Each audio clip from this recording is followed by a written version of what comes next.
The sky over Bougainville was clear that morning in April 1943.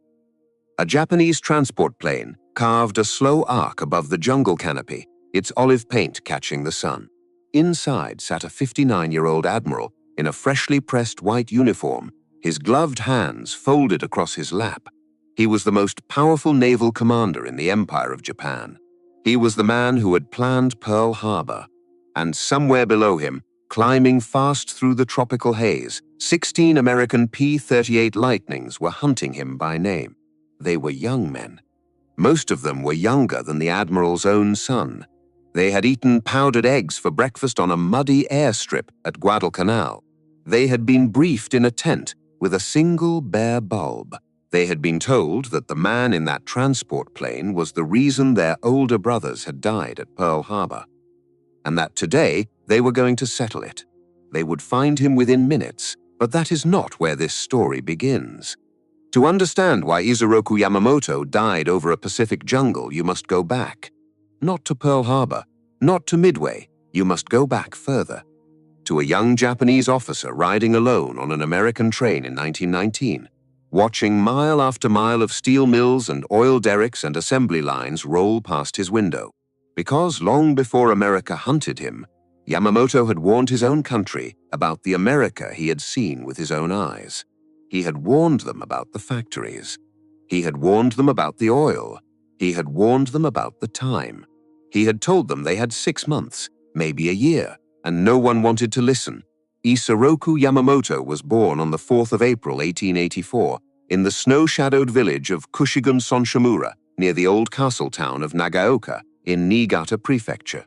He was the 6th son of a low-ranking samurai named Takano Sadayoshi. The name his father gave him meant simply 56. It was the age his father had reached when the boy was born. He grew up in a country still drunk on its recent triumphs. The Meiji Restoration had transformed Japan from a closed feudal society into a rising industrial power in a single generation. Boys like Isoroku were taught that discipline, sacrifice, and naval power were the path to greatness. At 16, he passed the brutal entrance examination for the Imperial Japanese Naval Academy at Etajima on the shore of Hiroshima Bay. He spent 3 years at Etajima in study and rigorous physical training. He graduated in 1904, just in time for war. In May of 1905, a young ensign named Isoroku Takano stood on the deck of the cruiser Nishin as it steamed into battle against the Russian Baltic Fleet at the Strait of Tsushima. The engagement would become legendary. Admiral Togo Heihachiro's annihilation of an entire Russian armada, the moment Japan declared itself a true naval power. But for the young ensign, Tsushima was something more intimate. A Russian shell exploded near him. When the smoke cleared, 2 fingers of his left hand were gone. Years later, the geisha of Tokyo's pleasure quarters would nickname him 80 sen, because a full manicure cost 100 sen, and he was missing 2 of the 10 fingers. He laughed when they called him that. He always laughed at the small things. The big things he carried in silence. After the war, the young officer was adopted into the Yamamoto family, a more prestigious samurai lineage. He took their name. He kept his rank, his ambition, and a slow-growing hunger to see what lay beyond the islands of his birth. That hunger would carry him to America. In 1919, at the age of 35, Lieutenant Commander Isoroku Yamamoto stepped off a steamship in San Francisco Bay. He had been selected to study at Harvard University. What he saw in the next 2 years would shape every strategic instinct he would ever have. He took trains across the continent. He rode through the steel valleys of Pennsylvania, where blast furnaces lit the sky red at night. He stood at the edge of the oil fields of Texas, where wooden derricks stretched to the horizon like a forest of black skeletons pumping wealth from the earth. He visited Detroit, where the moving assembly line at the Ford Motor Company was producing automobiles at a rate no nation on earth could match. He did not see what most foreign visitors saw. He did not see the music halls, the skyscrapers, the bright department stores, the careless wealth of the roaring 20s. He saw the underneath. He saw a country that could, if it chose, build anything, in any quantity, at any speed. He returned to Japan in 1921 carrying a quiet certainty he could never quite share with his fellow officers. Most of them had never left the home islands. Most of them imagined America the way the Japanese press imagined America: soft, hedonistic, divided, distracted, a society of jazz and cocktails that would crumble at the first serious blow. Yamamoto knew better. In 1924, at the age of 40, he made a decision that would mark him as different. He switched his specialty from gunnery, the prestige track of the Imperial Navy, to naval aviation. Battleships were the past, he believed. Aircraft carriers were the future. 2 years later, in 1926, he was sent back to America, this time as a senior naval attaché in Washington, D.C., with the rank of captain. For 2 more years he watched, he listened, he measured. He came home a man who understood something his country refused to understand. Japan saw America's comfort. Yamamoto saw America's capacity. In December of 1936, he was appointed Vice Minister of the Imperial Japanese Navy. He was now one of the most senior naval officers in the country, with a seat at the highest levels of imperial policy. And almost immediately, he made enemies. Yamamoto opposed the rising tide of militarism in Tokyo.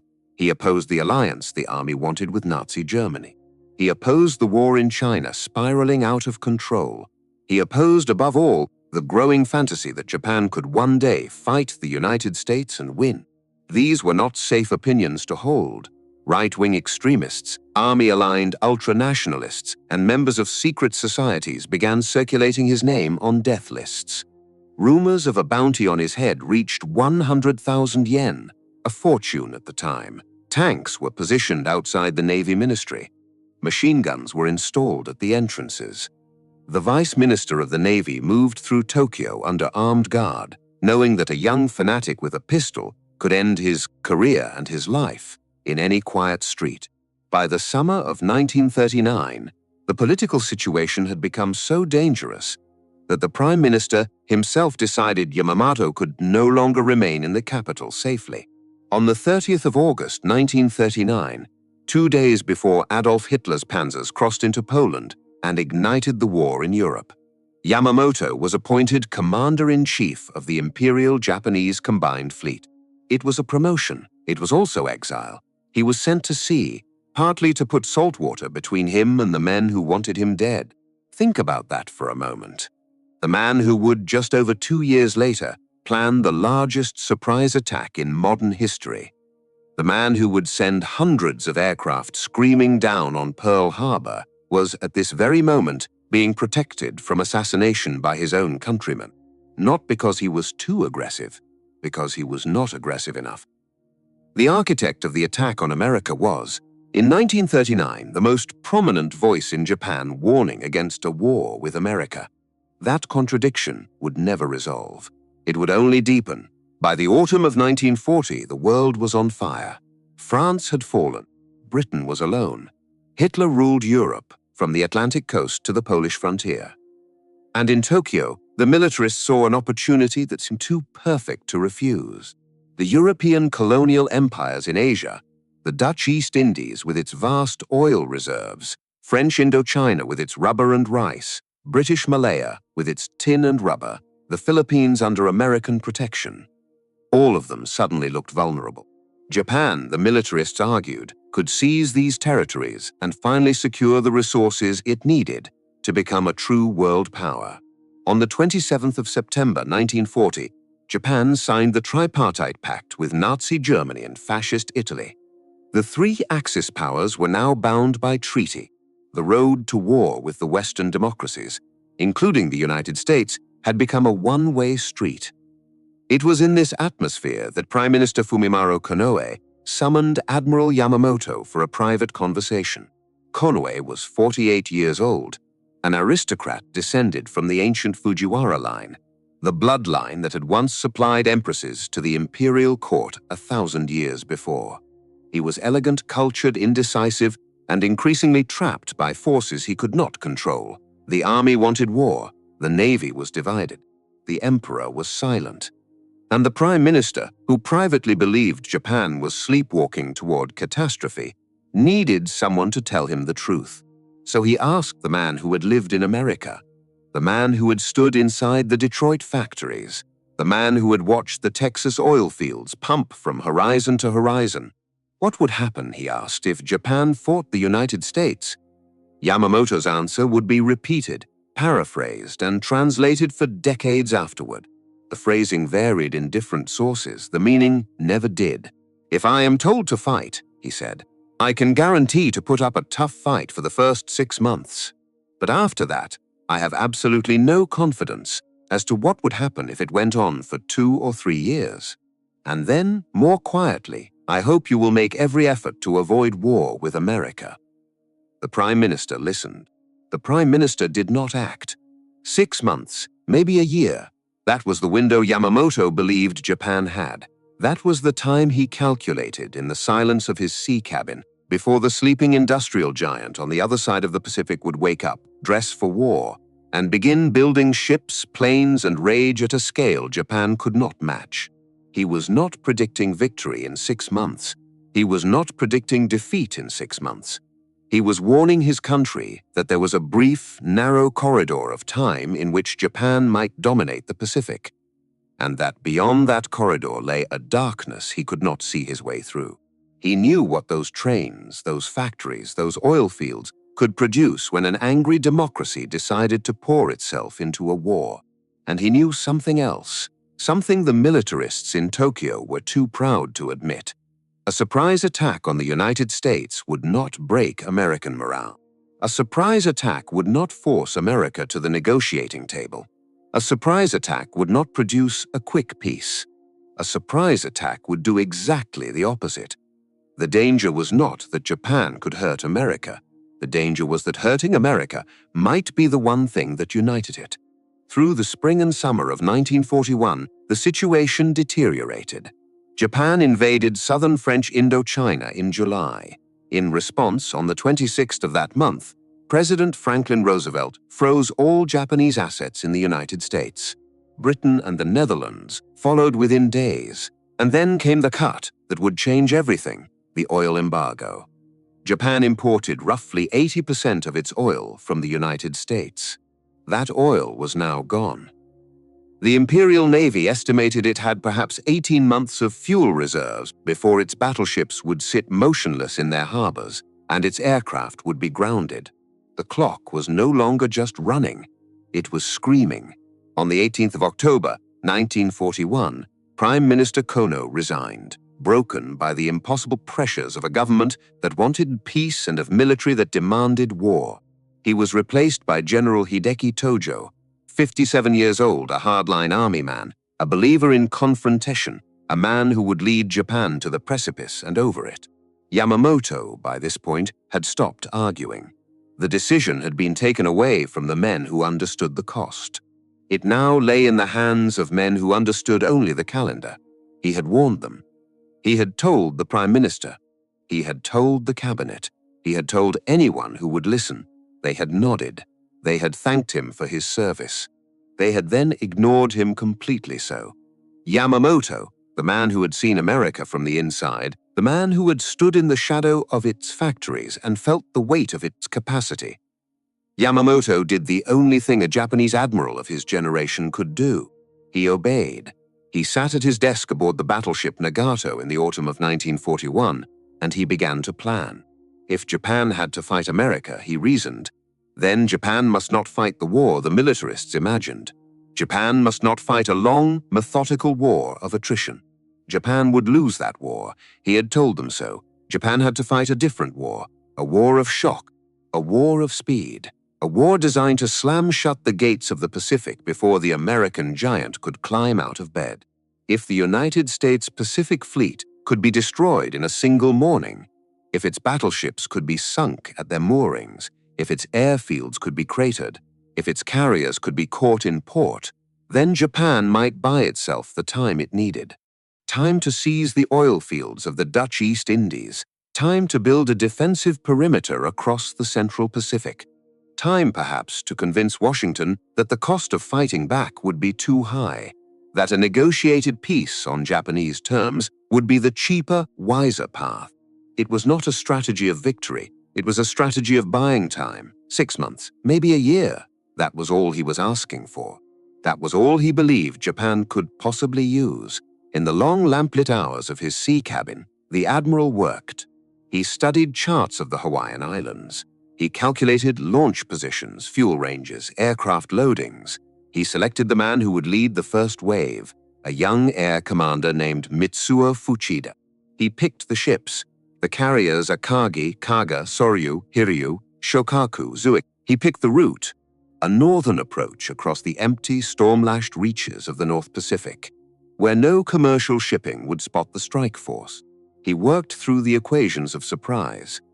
He memorized the layout of Battleship Row. He calculated the angle of attack for the modified torpedoes that would have to run in shallow harbor water. And every night as he worked, the same warning whispered behind every calculation. The window was narrow. The window was closing. After it closed, he had no expectation of success. He was the man who understood America better than almost any officer in the Imperial Navy.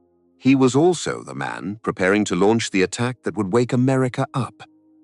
In Tokyo, the war planners assumed the first blow would frighten the Americans into negotiation. They assumed the first blow would prove Japanese superiority. They assumed the first blow would buy not months but decades. Yamamoto assumed something else entirely. He assumed the first blow would enrage the Americans beyond anything Tokyo could imagine. He assumed the first blow would unite a country that had been bitterly divided about the war in Europe just days before. He assumed the first blow would set a clock ticking, a clock he could not stop, a clock he could not slow, a clock that would count down to the moment when America's full industrial weight came crashing across the Pacific. He assumed that the moment Japanese bombs began falling on Pearl Harbor, his own country would have entered a war it could not win. And he assumed all of this, and then he gave the order anyway, because that was the kind of officer he was, because that was the kind of empire he served. Because in the autumn of 1941, the choice had already been made by men who did not know what he knew. The fleet sailed in late November. 23 vessels of the First Air Fleet steamed eastward into the freezing waters of the North Pacific, maintaining strict radio silence, burning oil that Japan would never get back. The man who had once ridden American trains across the heartland of his future enemy now stood on the bridge of a Japanese battleship, watching his country sail toward the gamble of its life. He had warned them. He had told them the window was 6 months, maybe a year. Now the window was about to open, and on the other side of it, 8,000 miles away, the sleeping giant lay in its bed, unaware that within days, in the gray dawn over Hawaii, it was going to be shaken violently awake by the very man who had spent a decade begging Tokyo not to do it. The dawn came up cold and gray over the North Pacific on the 7th of December, 1941. 250 miles north of the island of Oahu, 6 Japanese aircraft carriers turned into the wind. The flight decks were slick with sea spray. Mechanics in white headbands made final checks on engines. Pilots in leather helmets sat in cockpits, breathing hard, waiting for the flag to drop. In the lead torpedo bomber sat a 39-year-old commander named Mitsuo Fuchida. He had a red shirt under his flight suit, so his men would not see if he was wounded. He had a hachimaki, a samurai headband, tied tight across his brow. He had been chosen by Admiral Yamamoto personally for this moment. At 6 o'clock in the morning, Hawaiian time, the first wave launched. 183 aircraft roared off the carrier decks and climbed into the rising sun. Dive bombers, torpedo planes, horizontal bombers, 0 fighters as escorts.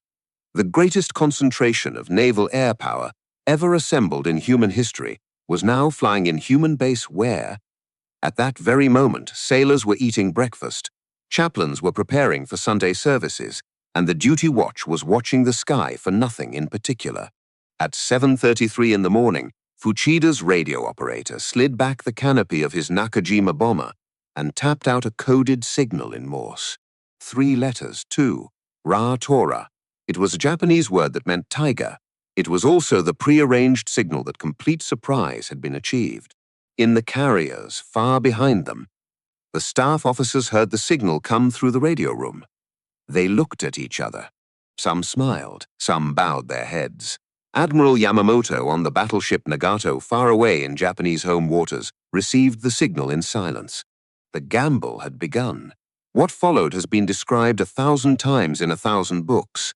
The bombs falling on Battleship Row, the Arizona exploding in a column of black smoke that rose 1,000 feet into the air, the Oklahoma rolling over with hundreds of men trapped inside her hull, sailors in their underwear running across decks slick with oil and blood, the chaplain on the West Virginia who, according to legend, manned an anti-aircraft gun himself.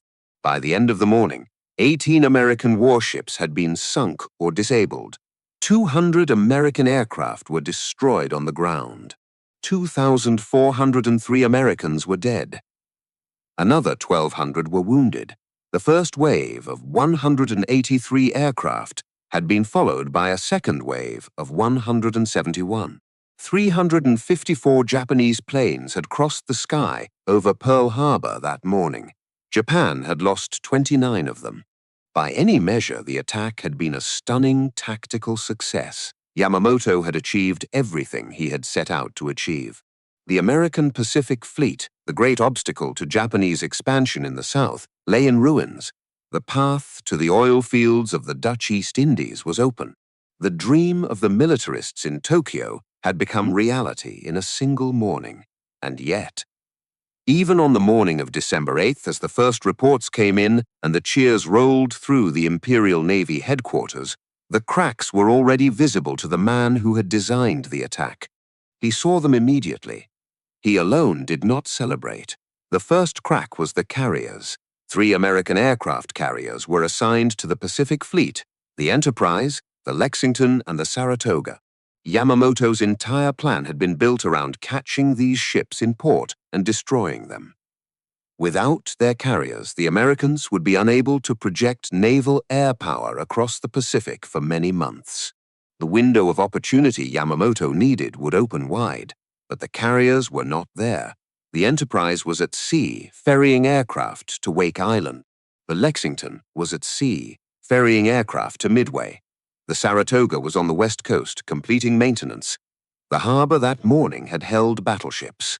It had not held what would, within months, become the only ships that mattered.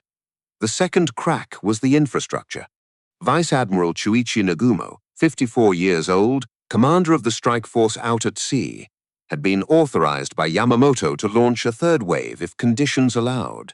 The third wave was meant to destroy the fuel storage tanks above Pearl Harbor, millions of gallons of oil sitting in unprotected steel cylinders. It was meant to destroy the dry docks, the repair facilities, the submarine pens. Nagumo decided against it. The element of surprise was gone. American defenses were waking up. The location of the American carriers was unknown. The risk to his own carriers seemed, in his judgment, too great. He turned the fleet north and ran for home. The fuel stayed in the tanks. The dry docks survived intact. The repair facilities, which would soon resurrect damaged American ships at impossible speeds, were untouched. It would prove, in the long arithmetic of the Pacific War, one of the most consequential decisions ever made by a Japanese naval officer. The third crack was diplomatic. The Japanese government had planned to deliver a formal declaration of war to the State Department in Washington 30 minutes before the attack began. The intent was to make Pearl Harbor a legitimate act of war, however shocking, rather than a sneak attack. The declaration was not delivered in time. The Japanese embassy in Washington fumbled the decryption and the typing of the long, complicated document. By the time the Japanese ambassador handed it to Secretary of State Cordell Hull, the bombs had already been falling for over an hour. Hull, who knew this, took the document, read it briefly, and addressed the ambassador with what was perhaps the coldest sentence ever spoken in the history of American diplomacy. He told him he had never, in his 50 years of public service, seen a document so crowded with infamous falsehoods and distortions. Then he gestured to the door. The result, the political result, was a catastrophe for Japan. Across America that night, on radios in every kitchen from Maine to California, the news repeated itself. Sneak attack, treacherous without warning, without honor. A country, the tree that had been bitterly divided over the war in Europe just hours before. A country where isolationists had held real power in Congress, where America First rallies had drawn enormous crowds, where the question of whether to fight Hitler had been the great unresolved argument of American politics. That country went to bed on the night of December 7th, a different nation than it had been when it woke up. By the morning of December 8th, there were no isolationists left. There was only one America, angry, united, reaching for the rifle in the closet. Pearl Harbor gave Japan time, but it gave America a reason. There is a famous quote attributed to Yamamoto in the days after the attack. You have heard it. Everyone has heard it. He is supposed to have said that all he feared was that Japan had awakened a sleeping giant and filled him with a terrible resolve. The truth, the historical truth, is that no one has ever found a source for that quote. It appears in the 1970 film Torah. Torah. It does not appear in any document, any letter, any diary that historians have been able to verify. The screenwriter who put those words in Yamamoto's mouth on the silver screen may have invented them, or he may have captured, in dramatic shorthand, the substance of what Yamamoto really felt, because Yamamoto did speak about Pearl Harbor afterward. And the words he actually used in a verified interview with the Asahi Shimbun newspaper on the 9th of January 1942 were these. A military man, he said, can scarcely take pride in having struck a sleeping enemy. It is more a matter of shame, simply, for the one who was struck. And it is certain that, angered and outraged, the enemy will soon launch a determined counterattack. He had warned Tokyo before the war. He was warning them now, after the first victory. The men around him were celebrating. He was preparing, because the clock had started, and he could already hear it ticking. In the weeks and months that followed Pearl Harbor, the map of the Pacific seemed to dissolve in favor of Japan. It was breathtaking what they did. Even now, 80 years later, the speed of the Japanese expansion remains stunning. On the 10th of December, 3 days after Pearl Harbor, the island of Guam fell. On the 23rd of December, Wake Island fell. On Christmas Day of 1941, the British colony of Hong Kong surrendered. On the 2nd of January 1942, the Japanese army entered Manila in the Philippines. Then came the blow that shocked the world. On the 15th of February 1942, the great British fortress at Singapore, the Gibraltar of the East, the symbol of Western power in Asia, the place that was supposed to be impregnable, surrendered to General Yamashita Tomoyuki. Approximately 80,000 British, Australian and Indian troops marched into Japanese captivity. It was the largest surrender of British forces in the history of the British Empire. Winston Churchill would later call it the worst disaster in British military history. And in the wake of that surrender, in the streets of Singapore, came something darker. Over the next several weeks, the Japanese military police, the Kempeitai, conducted what became known as the Sukching Massacre. Tens of thousands of ethnic Chinese civilians, suspected of having supported the British, were rounded up, taken to remote beaches, and shot. Historians estimate the dead at somewhere between 25,000 and 50,000. The truth was deliberately erased. The bodies were buried in mass graves. The families of the missing would search for decades, often in vain, for any trace of what had happened to their fathers and sons. This, too, was the empire Yamamoto served, the same empire whose strategic logic he had questioned, the same empire whose war he had warned against, the same empire whose orders he obeyed. History does not let men separate themselves from the actions of the regimes they serve. And Yamamoto, for all his complexity, for all his foresight, for all his private doubts, was a senior commander of a military that committed atrocities on a scale Japan would spend generations trying to come to terms with. The string of victories continued. The Battle of the Java Sea, on the 27th and 28th of February, crushed the combined American, British, Dutch, and Australian naval forces in the East Indies. On the 9th of March, the Dutch East Indies, with its precious oil fields, the very prize that had set this war in motion, surrendered. On the 8th of May, the American garrison at Corregidor in the Philippines, after a brutal siege, finally laid down its arms. In just 5 months, Japan had conquered an empire larger than Hitler's. From the Aleutian Islands in the north to New Guinea in the south, from the Indian Ocean in the west to the Central Pacific in the east, the rising sun flag now flew over millions of square miles of ocean and land. It looked to the rest of the world like the unstoppable march of a new Asian superpower. It was not. It was something else. Every victory stretched the empire thinner. Every island that fell to Japan now had to be garrisoned.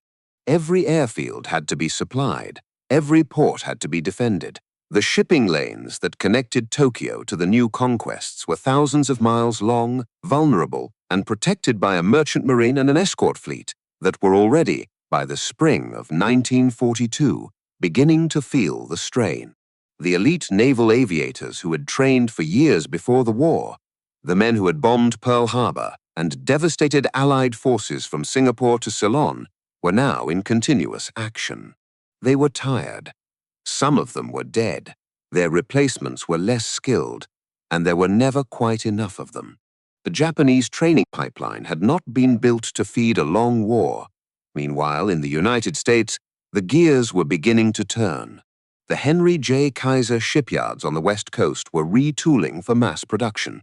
Detroit, the city Yamamoto had once visited and never forgotten, was converting its automobile assembly lines to build tanks, aircraft, and engines on a scale no nation had ever attempted. Aircraft factories in California, Washington, and Texas were running shifts around the clock. The first Essex-class fleet carriers, the warships that would eventually dwarf the entire Japanese carrier fleet, were being laid down on slipways from Newport News to Bremerton. In Tokyo, the general staff did not see this. They could not see it.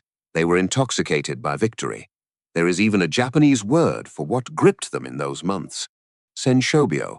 It translates roughly as victory disease. It was the belief that Japan had become unbeatable, that the Americans would never recover, that the war was in effect already won. Yamamoto did not have this disease. He alone, perhaps, looked at the maps with a kind of growing dread. He alone could read what the maps were saying. The Japanese flag now flew over more territory than the Japanese Navy could possibly defend. The supply lines were too long. The bases were too many. The carriers and the pilots and the fuel were stretched thinner with every passing week. He had told them. The time he had warned them about was now. It was April. The clock was running. He did not know how loud it was about to get. On the morning of the 18th of April, 1942, the Japanese home islands were attacked for the first time in over 6 centuries. The man responsible was a 45-year-old American Army pilot named James Harold Doolittle.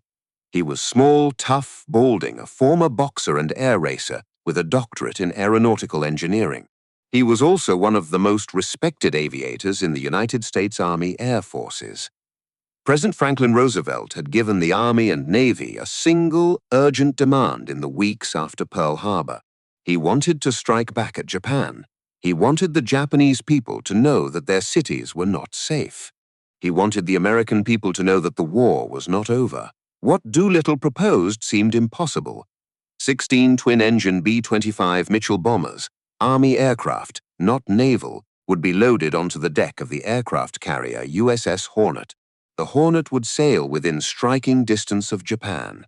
The bombers would launch from the carrier deck, something no twin-engine bomber had ever done in combat, and fly to Tokyo. They would drop their bombs. And then, because they did not have enough fuel to return to the carrier, they would continue west, fly across the East China Sea, and land at airfields in friendly Chinese territory. It was a one-way mission. The pilots knew it. The air crews knew it. They volunteered anyway. On the morning of the 18th of April, the Hornet was spotted by a Japanese picket boat earlier than planned. Doolittle made the decision to launch immediately, roughly 650 nautical miles from Tokyo, far further than the planned launch point. The B-25s clawed off the rolling, pitching deck one by one, engines screaming, propellers inches from the sea spray. Every single aircraft made it into the air. Hours later, in broad daylight, bombs began to fall on Tokyo, Yokohama, Nagoya, and Kobe. The material damage was modest.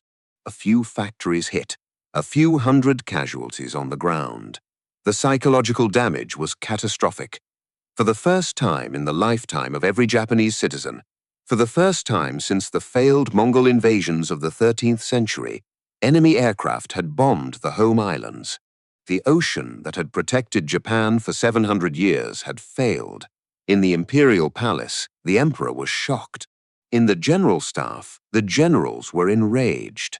In the combined fleet headquarters, the staff officers looked at each other in disbelief and asked the question that would now haunt them. Where had the American carriers come from? How had they gotten close enough to launch? What was to stop them from doing it again, deeper, harder, against more cities? The bombs did not break Japan's war machine. They broke Japan's illusion of distance. Until the morning of April 18th, Admiral Yamamoto's proposal for the next great Japanese offensive had been politely blocked by the general staff. He had wanted to seize Midway Atoll, a tiny coral outpost in the Central Pacific, and to use the attack as bait to draw the surviving American aircraft carriers into a final, decisive battle. He believed that if he could destroy the remaining American carriers, he could extend the war for another year and perhaps force a negotiated peace.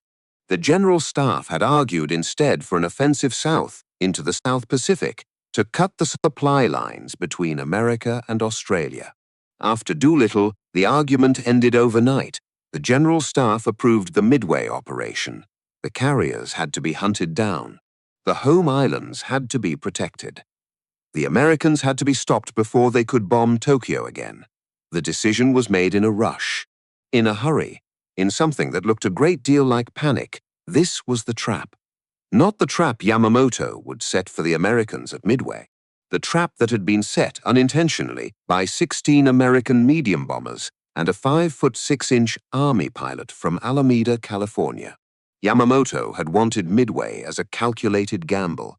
The Doolittle raid turned it into a desperate one, and desperate plans, as every old sailor knows, are the plans that go wrong. In early May of 1942, off the northeast coast of Australia, came the first warning shot. The Battle of the Coral Sea, fought between the 4th and the 8th of May, was the first naval engagement in history, in which the opposing fleets never sighted each other. Carrier aircraft did all the killing. The Japanese were attempting to seize Port Moresby in New Guinea, a step that would have brought them within bombing range of northern Australia. The Americans, alerted by codebreakers in Hawaii, were waiting. The fighting was confused, bloody, and inconclusive. The Americans lost the carrier Lexington, one of those 3 carriers that had been absent from Pearl Harbor. The Yorktown was damaged. The Japanese lost the light carrier Shoho, but the deeper consequences were hidden in the casualty reports. The Japanese fleet carrier Shokaku was so badly damaged, she had to return to Japan for months of repair. The Japanese fleet carrier Zuikaku was undamaged, but had lost so many of her aircraft and trained air crews that she too was effectively out of action. Both Shokaku and Zuikaku, 2 of the 6 carriers that had attacked Pearl Harbor, would now miss the upcoming battle at Midway. And the Americans, while losing the Lexington, brought the wounded Yorktown limping into Pearl Harbor on the 27th of May. The repair experts examined her. They estimated 3 months in dry dock. Admiral Chester Nimitz, the 56-year-old Texan who had taken command of the Pacific Fleet on the last day of 1941, looked at the estimate and shook his head. He gave them 72 hours. Welders and shipfitters worked around the clock. Sparks flew across the dry dock day and night. 3 days later, against every expectation, the Yorktown sailed out of Pearl Harbor under her own power, scarred but operational, and steamed west to join the ambush waiting at Midway. The American industrial machine Yamamoto had warned his country about was beginning to show its teeth. In a windowless basement at Pearl Harbor, lit by fluorescent tubes that burned 24 hours a day, a 41-year-old American commander named Joseph Rochefort had been listening to the enemy. He worked when on duty in a smoking jacket and slippers, a habit that infuriated some of his superiors. He smoked constantly. He slept on a cot in the basement when he slept at all.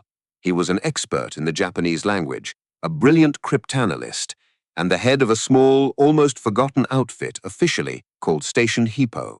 By April of 1942, Rochefort and his team had broken into JN-25B, the operational code of the Imperial Japanese Navy. They were intercepting roughly 140 Japanese messages a day and decrypting fragments of many of them within hours of transmission. In the spring of 1942, those fragments began to describe something very large, something involving multiple Japanese carriers, something aimed at a location designated in the Japanese code with 2 letters. A and F. Rochefort was certain that AF meant Midway Atoll. Washington was not certain. Admiral Ernest King, the famously cantankerous chief of naval operations, suspected the target might be the Aleutians, or the South Pacific, or perhaps the west coast of the United States itself. Rochefort needed proof. A junior officer on his staff, Commander Jasper Holmes, had an idea. A clever, simple, devious idea. They would have the garrison at Midway transmit a radio message in plain English, unencrypted, stating that the island's freshwater distillation plant had broken down and that the base was running short of drinking water. If AF was Midway, the Japanese would intercept the message, panic, and report up their own chain of command that AF was short of water. The order was sent by underwater cable to Midway on the 19th of May, 1942. Midway broadcast the fake message. 3 days later, on the 22nd of May, Station Hippo intercepted a Japanese signal noting that the AF air unit was reporting a shortage of fresh water. The trap was confirmed. Admiral Nimitz now knew, with mathematical certainty, where the Japanese fleet was going and approximately when it would arrive. The Japanese had no idea that the Americans knew anything at all. Admiral Yamamoto, on the great battleship Yamato, planned his battle. He divided his forces into multiple groups. A diversionary force was sent north to the Aleutian Islands, hoping to draw the Americans away from Midway. Vice Admiral Nagumo's 4 fleet carriers, Akagi, Kaga, Soryu, and Hiryu, would form the strike force. The invasion convoy would carry the troops who would land on the atoll. Yamamoto himself, on the Yamato, would hang back hundreds of miles to the west with the main battle fleet, ready to crush the American carriers when they came rushing in to defend Midway. It was an elegant plan. It assumed surprise. It assumed the Americans would react only after Midway was attacked. It assumed the Japanese fleet would never be ambushed. Every one of these assumptions was wrong. While Yamamoto was dividing his forces, Nimitz was concentrating his. 3 American carriers, Enterprise, Hornet, and the miraculously repaired Yorktown, were already steaming northeast of Midway, hiding in a position from which they could ambush the Japanese strike force as it approached the atoll. Yamamoto thought he was setting the trap. Nimitz had already set one for him.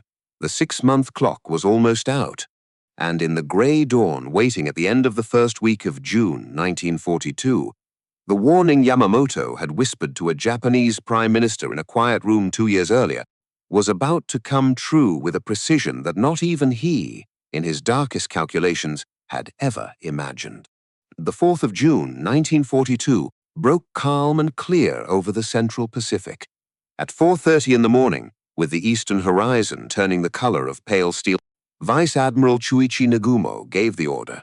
From the decks of Akagi, Kaga, Soryu, and Hiryu, 108 Japanese aircraft roared into the sky, climbing toward Midway Atoll. At their head was a 30-year-old lieutenant named Joichi Tomonaga. He had volunteered to lead the strike, despite knowing that one of his fuel tanks had been damaged and could not be repaired. He understood, when he climbed into his cockpit that morning, that he might not be coming back. At 5:20, a long-range American PBY Catalina flying boat broke through the cloud layer and spotted the Japanese fleet. The pilot keyed his radio and sent the message that would change the war. Many planes, heading Midway, 200 miles to the northeast on the bridge of the carrier Enterprise, Vice Admiral Raymond Spruance read the report. The trap was sprung. The hunter was now the hunted. Tomonaga's bombers struck Midway at 6:30. They hit the oil tanks, the seaplane hangars, the powerhouse. But the runway, the heart of the island's combat power, remained intact. As he turned for home, Tomonaga radioed his commander a message that would set in motion the destruction of the Imperial Japanese Navy. A second strike is necessary. At 7:10, Nagumo gave the order. The reserve aircraft on his carriers, armed with torpedoes for use against American ships, were to be lowered into the hangars and rearmed with bombs for a second strike on the island. Mechanics swarmed. Torpedoes were detached and rolled into corners. Bombs were wheeled out and bolted on. At 7:28, a scout plane from the cruiser Tone, late to its search pattern, broke radio silence. It had spotted 10 American ships to the northeast. Nagumo froze. Were there carriers among them? He waited. The minutes ticked. At 8:20, confirmation came. One of the American ships appeared to be a carrier. Nagumo gave the order to reverse everything. The bombs that had just been mounted were to be removed. The torpedoes were to be brought back up and remounted. The hangars now became chaos. Ordnance everywhere. Fuel lines snaking across the decks below. Aircraft half-armed, half-ready, scattered between the flight deck and the spaces beneath. At 9:18, the first wave returning from Midway began to land. Tomonaga's surviving aircraft came down one by one on flight decks that should have been clear. The Japanese carriers in that moment were the most dangerous floating bombs in the history of naval warfare, and the Americans were 60 miles away and closing. They came in 3 waves of torpedo bombers. From the Hornet came Torpedo Squadron 8, led by a 41-year-old lieutenant commander named John Waldron. He had Sioux ancestry through his mother, raised on the South Dakota plains, a fierce and devoted leader who had told his men the night before that if only one plane was left in the squadron at the end, he wanted that pilot to drive home and get a hit. They flew without fighter escort. Their slow, ungainly TBD Devastator torpedo planes had no chance against the Japanese Zero fighters. The Zeros tore them apart in the air. Every one of Waldron's 15 aircraft was shot down. 29 of the 30 men aboard them died, most never even getting close enough to drop a torpedo. Only one pilot, a young ensign named George Gay, survived. He floated for hours in the wreckage of the battle, hiding beneath a seat cushion, watching everything that came next from the water. Torpedo Squadron 6 from the Enterprise came next. 10 of 14 aircraft were destroyed. Then Torpedo Squadron 3 from the Yorktown. Of 12 aircraft, 10 were lost. Not one American torpedo found a target. Waldron and his men, and the men of 6 and the men of 3, died for nothing, the official histories would later say. But this is not true. They died because the Japanese fighters, the deadly Zeros that protected the carriers, had to come down to sea level to slaughter them. And down there, low over the water, the Zeros could not see what was coming from above. At 10:20 in the morning, 3 squadrons of American dive bombers arrived simultaneously over the Japanese fleet from 20,000 feet. Lieutenant Commander Wade McCluskey's group from the Enterprise had nearly given up the search. Running low on fuel, McCluskey had made one last intuitive decision, following the wake of a Japanese destroyer racing northeast at flank speed. The destroyer led him straight to the Japanese carriers. At almost exactly the same moment, Lieutenant Commander Maxwell Leslie's dive bombers from the Yorktown appeared from another direction. The Zeros were still at sea level, finishing off the torpedo planes. The skies above the Japanese carriers were empty. For 6 minutes between 22 and 10:28 in the morning of June 4th, the SBD Dauntless dive bombers fell from the sky like stones. American pilots later said it looked like the carriers had been waiting for them. Akagi was hit, then Kaga, then Soryu. In the hangars below, in the chaos of half-chained ordnance and exposed fuel lines, the bombs detonated. Torpedoes exploded, aviation gasoline ignited. Aircraft armed and loaded began to cook off in chain reactions that no damage control crew could stop. Within minutes, 3 of Japan's 6 fleet carriers, 3 of the 6 ships that had attacked Pearl Harbor 6 months before, were burning beyond saving. Only Hiryu remained. That afternoon, in a final act of defiance, Hiryu launched 2 attacks against the Yorktown. The American carrier was hit, set ablaze, and would later be sunk by a Japanese submarine. But by sunset, American dive bombers had found Hiryu too. By dawn on the 5th of June, all 4 Japanese carriers lay at the bottom of the Pacific. There is a story, repeated in countless books, that the Japanese carriers were caught with their flight decks packed full of armed and fueled aircraft ready to launch. The story says the Americans arrived just 5 minutes too late, or 5 minutes too early, depending on whose side you were on. This story is not true. It was invented after the war by the same Mitsuo Fuchida who had led the attack on Pearl Harbor in a book published in 1955. He wrote what he wished had happened. He wrote a version that gave the defeated Japanese Navy a way to save face. 5 minutes, he wrote. 5 minutes from a great counterstrike. 5 minutes from victory. The truth, as later historians established from Japanese records, was worse. The Japanese flight decks were not packed and ready. The aircraft were in the hangars below, in a state of confused rearmament, surrounded by fuel and explosives that should never have been there in such quantities at such a moment. There was no 5-minute miss. There was an unfolding catastrophe that had been building since Nagumo gave the order to switch his bomb loads, and the Americans simply arrived inside the window that catastrophe had created. By nightfall on June 5th, Japan had lost 4 fleet carriers, the heavy cruiser Mikuma, 3,057 men. Among them were 110 of her irreplaceable carrier aviators, and several hundred of the elite mechanics and flight deck technicians who could not be trained in time to fight again. The Americans had lost the Yorktown, the destroyer Hammond, and 307 men. It was, by any measure, one of the most decisive naval battles in human history. It was also exactly 6 months, almost to the day, after the morning the first Japanese bombs had fallen on Pearl Harbor. Far to the west, on the bridge of the great battleship Yamato, Admiral Isoroku Yamamoto received the reports of his disaster in silence. He did not shout. He did not weep. He stood at the windows of his flag bridge and looked out at the gray Pacific, and according to the officers who were with him, he did not speak for a long time. He had warned them. He had said 6 months, maybe a year. He had not, in any precise sense, predicted Midway. He had not foreseen the codebreakers in the basement at Pearl Harbor. He had not foreseen the Yorktown sailing in 3 days after being given 3 months. He had not foreseen Wade McCluskey following a destroyer wake. At the moment, he was about to turn back for fuel.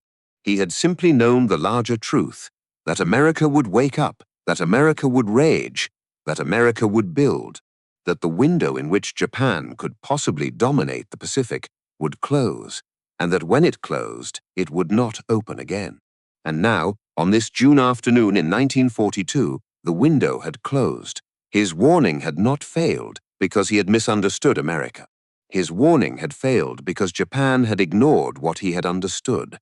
11 months later, on the 18th April, 1943, 1 year to the day, after Doolittle's bombers had broken Japan's illusion of distance, Admiral Yamamoto boarded a transport plane at the Japanese base at Rabaul. He was flying south on a tour of forward positions in the Solomon Islands, to inspect units, to lift morale, to be seen by his men. His itinerary had been transmitted by radio. In a basement at Pearl Harbor, the codebreakers of Station Hypo intercepted it. They decrypted it. They sent it up the chain to Admiral Nimitz. 16 long-range P-38 8-miters lifted off from Henderson Field at Guadalcanal. That morning, their pilots briefed for the longest fighter intercept mission of the war. They flew low over the ocean, navigating by dead reckoning, climbing only at the last moment. Over the jungle south of Bougainville, they found the transport exactly on schedule, exactly where the decrypted signal had said it would be. A young Army pilot named Rex Barber fired a long burst into the lumbering Mitsubishi G4M bomber. The plane shuddered, dropped a wing, and disappeared into the canopy of the rainforest below. The exact credit for the kill would be disputed for the rest of Barber's life, but the man inside that plane was already gone. The man who had warned Japan about American industry, American intelligence, American long-range aviation, and American resolve had been killed by all 4 of them at once. The system he had begged his country to fear had crossed the Pacific sky and found him. Japan did not lose the war because Admiral Yamamoto failed to understand America. Japan lost the war because he understood it perfectly, and Japan went to war anyway, 6 months, maybe a year. He had told the Prime Minister. He had told the cabinet. He had told the men who would not listen. And then, when they ignored him, he obeyed. He planned the attack he had spent 10 years arguing against. He launched the gamble he had spent his whole career warning could not be won. He bought his country its 6 months, and then, exactly as he had said it would, the time ran out. The high transport plane carved its slow arc above the jungle canopy. The fighters climbed to meet it. The clock that had started over Pearl Harbor on the 7th of December finished its long count over Bougainville on the 18th of April.